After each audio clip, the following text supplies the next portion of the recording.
Alrighty, we are for round number 5. Oh, forgot to update the record. Maybe I just forget to update it when I lose. I don't think that's true. I probably forget to do it all the time. So, going for those couple extra chests, we are on the play. Yes, I'd like to go first. Hey, look! Hello, hello! That's a good hand. I mean, it's not amazing, but definitely keep it. Now, the Sentinel plus Birchlow Rangers is kind of the... That's kind of the thing to do. That's what the cool kids do. Got my snow-covered forest, not fooling anyone. No! Don't kill my guy. Let's go ahead. So I think my opponent would have probably killed this if he had a bolt. Probably should have killed it if he had a bolt. If he chose not to kill it, we get kind of blown out here. I'm going to attack.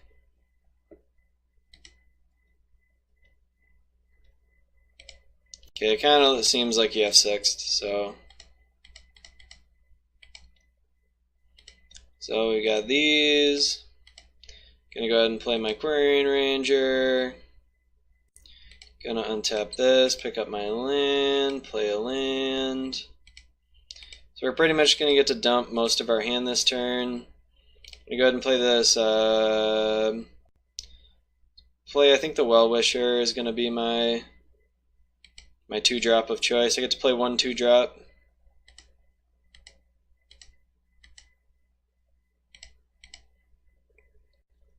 Hopefully I don't get hit with a main deck Electrickery.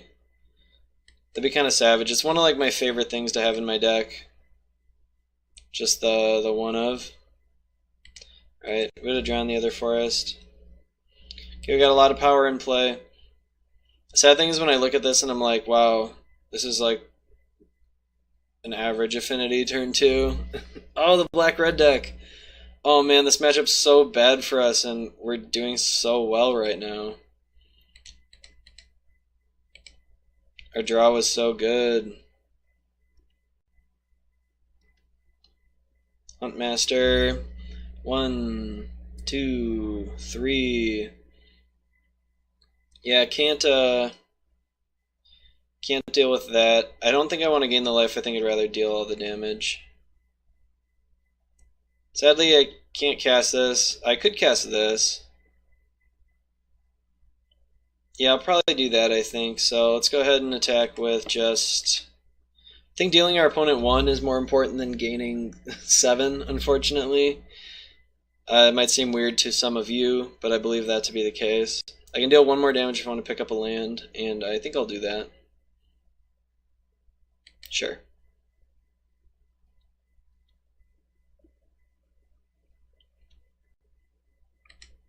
Alright.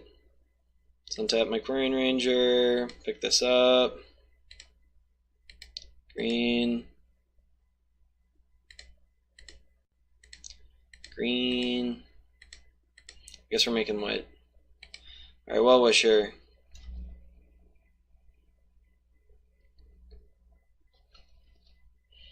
Alright. It's gonna be like a Phyrexian Rager. Manamorphose. Okay, this isn't the deck I'm thinking of then. So am I getting hit by... What am I getting hit by?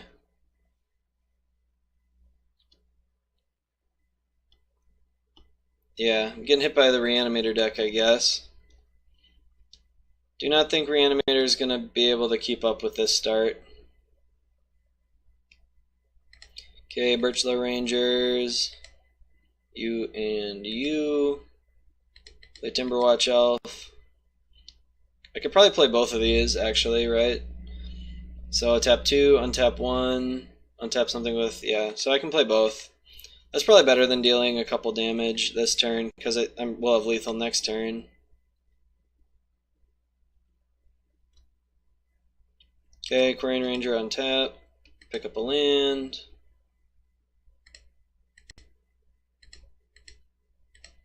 Oop. So again, I think playing all these things out is better than gaining... Like, I could have gained, what, 20 or 30 life? The problem is, You know what doesn't care about you gaining a lot of life? Ulamog's Crusher. That's who doesn't care. So this is like a dedicated Ulamog's Crusher deck. Alright. We did it. I don't think I have any hate for this deck or anything at all that I would want to bring in. They probably have like Shrivel and stuff, so I probably want this Spider Silk Armor. I'm sure they either have Shrivel or Electricity, so I think I'll bring these in.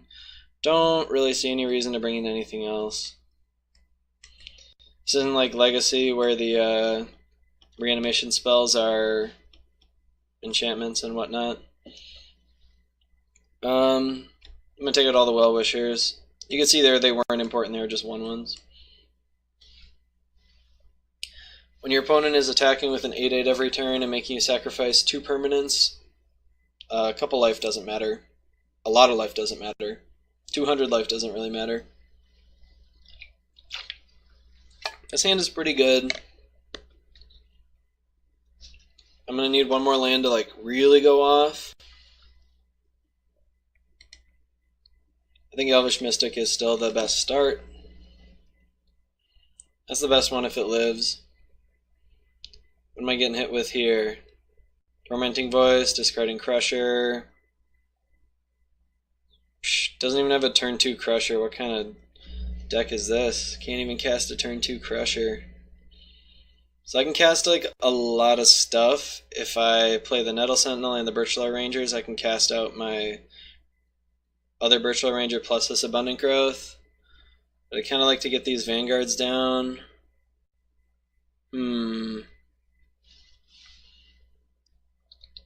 Don't know what to do. Would have been really nice to hit one more land here. So I could play this Vanguard, and then I could play Birchlar Ranger and play Nettle Sentinel, and then like play out all my stuff. I think playing up more things is probably better against a Crusher, but I'd also like to get a big creature out. I'm not sure. Just gonna go with the Vanguard. Just filling the board with like 1/1s and 2/2s and stuff doesn't really do anything. Let's see if he's got the Exhume right away. He does. So I think we're gonna lose, but I actually don't know for sure. If we draw a land, we might be able to kind of like claw our way out of this. So let's go ahead and play this Vanguard, I think. So I gotta make these guys really big. Oh, is this an Electricity? Alright, we can concede now. Alright. Sometimes you have it all. Sometimes you have the turn 3 Crusher plus Electricity on the same turn. Yeah, don't see any reason to do anything different, so let's run it back. Opponent's on a super inconsistent deck. They only have like 1 creature to reanimate and like 4 Exhumes. They might be on that new worm that you can cycle. Greater Sandworm, I think it's called. And that would be a good idea for this deck, to get something that can put itself right in the graveyard. Don't have to top deck it. I'm going to keep this, but it's pretty weak to Electricity. We're hoping to see them mulligan a couple times. Their deck's super inconsistent. Alright. They didn't have to. Let's go ahead and play that. I'd like to draw a Spider Silk Armor would be nice. Okay, Abundant Growth. I'm just going to kind of play out as much as I can here. As it turns out, it is like a couple things that all die to Electricity pretty much. I don't really see a reason to play my Priest, I suppose. I could play... I'll just play the Sylvan Ranger, I guess. It's only good if I draw exactly Distant Melody, I suppose. Might as well get this island, I think. Doesn't really matter.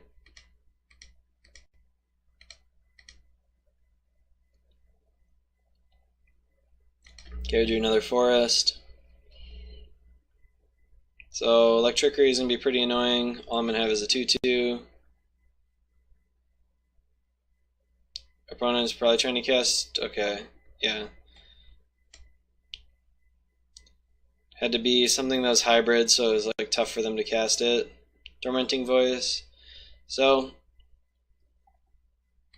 they did not get to put... They lost an Exhume, which is a good thing for us, and they didn't draw a Crusher, but if they don't play a land here, they can just discard the Crusher from their hand if they have one. which I'm assuming is the correct play from our opponent, if they have it. Okay, not gonna be able to do that.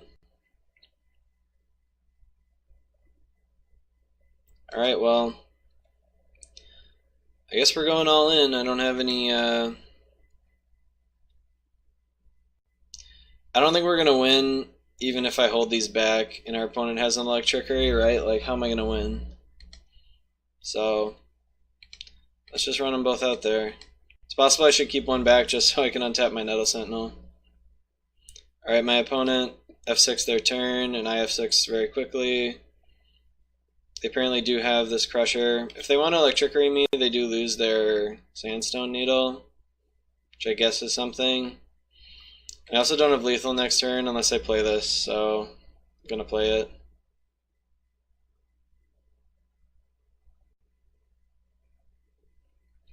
Exhume's not going to be enough for our opponent. It has to be Electrickery.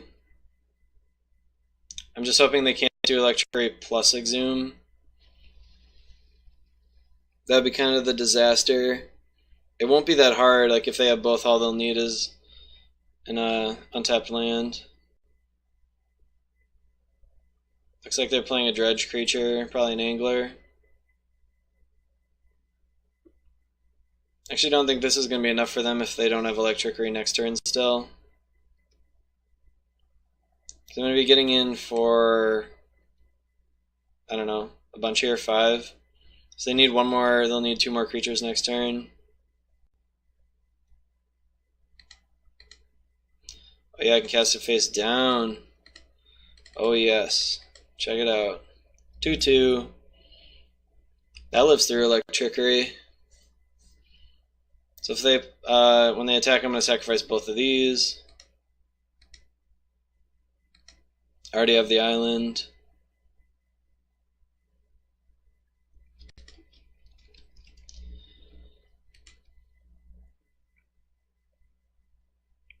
Yeah, our opponent messed up, and then they lost. That is the way the cookie crumbles on Magic Online. They could probably like file for compensation and say like, oh, I got lagged or something. I don't really do that. I know some people do that. Alright, we barely got him. So we did it. The only deck we lost to was, you know, I might be running into that curse. You know that curse, like the content creator curse, where someone says they're a fan or whatever, and then you lose to them. That might be the issue I'm having. You know, like Kung Fu Trees asking me about the videos last night. Lost to him. Lost to Oust today. Well, either way, thank you guys for watching. Thanks for talking about it in the chat and stuff. That's really cool for me. Like, people recognize that I'm making videos and stuff. That's fun for me. And it's nice to know that people enjoy them, or at least they tell me they enjoy them. So, you know, it's good enough for me. That's all I know. So pretty good record here. Went 4-1. Had some pretty easy wins against a couple decks, and then had a couple tougher matchups, and then kind of this, the janky deck at the end. It's kind of a known deck, but it's still janky. So, what I think about this deck is it's like a lot of the other linear aggro decks that hope that your opponent's interaction isn't good against you. So, we are weak to hate, and it's like really common hate. Like, everyone is playing Electrickery or Shrivel in their sideboard. Like nobody is playing decks that don't have that stuff unless they can't even play those colors. And even stuff like white decks sometimes play Holy Knight, or like whatever, Holy Light, whatever the card that gives non-white creatures -1/-1. Like, people have answers to 1/1s, so you can get really burned by that. Like, I didn't happen to draw my Spider Silk Armor there, and I've got 3 in the deck. I can't like just fill my deck with them. You saw against the blue-red deck, I drew all 3 of them, and if I'd have drawn one, and like basically any spell, any creature besides one of those, I would have won, probably. I would have probably won that game. So that was pretty unfortunate there. But That's why this deck is sometimes not in a great position. If you're playing against a lot of Stompy, this deck is incredible. Stompy can't beat this deck. Mono Blue Delver has a huge problem with this deck too. It just plays too many creatures too fast, and you can't Vapor Snag them all, you can't counter them all. All your counter spells cost 2, and they're casting 3 or 4 1/1s on turn 2. It's like, you can't counter any of that stuff. So those are the decks that you're good against. The heavy removal decks are pretty tough. I know some people say, oh, like, this deck, it goes so wide, it can play around removal. Well, I don't really agree. Like, a 2/2 can stonewall the whole deck as long as you've got 3 or 4 bolts, right? Like, you can just, as long as you can targeted removal the couple elves that matter, the Timberwatch Elf, the Elvish Vanguard, and the Lissalana Huntmaster, then you have a 2/2, or even a 1/3, like all you need is a 1/3, then you can stonewall the whole deck. So that's one of the reasons I don't necessarily like it, but it's a fun deck to play for just a quick, if you want to do a quick league. I mean, this took me, what, an hour and a half to do this league? Pretty fast, and you can beat up on a couple of the more popular decks, which is something I look for in one of these kind of linear aggro decks. Like, I don't want to play one of these if they lose to Stompy, right? Like, what's the point of doing it if you lose to Stompy and Delver? That's why you play Elves, so you can beat Stompy and Delver. And you can really tool your sideboard if you really want to beat other decks. Like, if you want to beat Affinity, you could probably put a ton of stuff in there to beat them, but we were pretty lucky this league, didn't run into too many sweepers, didn't see too many Electrickeries hit me, or when I saw them I already had a Spider Silk Armor down. That's about it for the deck. I don't really have a lot else to say about it. It's a pretty fun deck as far as tribal decks go, as far as like linear aggro decks go. It does go crazy, like you get to have those crazy combo elf turns, which is pretty fun. Just go off and play, 20 cards in a turn. I didn't get to do anything too crazy. Like, sometimes you can Distant Melody and then you can like play 10 more cards and then cast another Distant Melody because you drew a couple Nettle Sentinels in there. I didn't get to do anything too cool like that, but still got to do some fun stuff and beat down on some burn players. So that's about it for this video series. I will be back on Monday for the next installment. Next week I'm definitely going to be playing Blueback Teachings. I've had some people request that, and it's good. It's like a long league, like it's probably going to take me 4 hours to finish a league of that, but I'll definitely do it. I've been playing it a bit on my own. I usually normally only take that to the 2-man queues because I don't want to play a 4-hour league, but I'll play a full 4-hour league there. The deck's so fun. It's my favorite deck, so I'll definitely run it out there for you guys so you can watch it. Yeah, that's about it. Thanks for watching. Remember to subscribe below if you want to get alerted whenever I put out new videos. Follow me on Twitter if you want to get a tweet anytime I put out a new video or go live on stream. And remember to comment down there with any suggestions or anything like that for me. That is it for this episode. I will see you guys next time.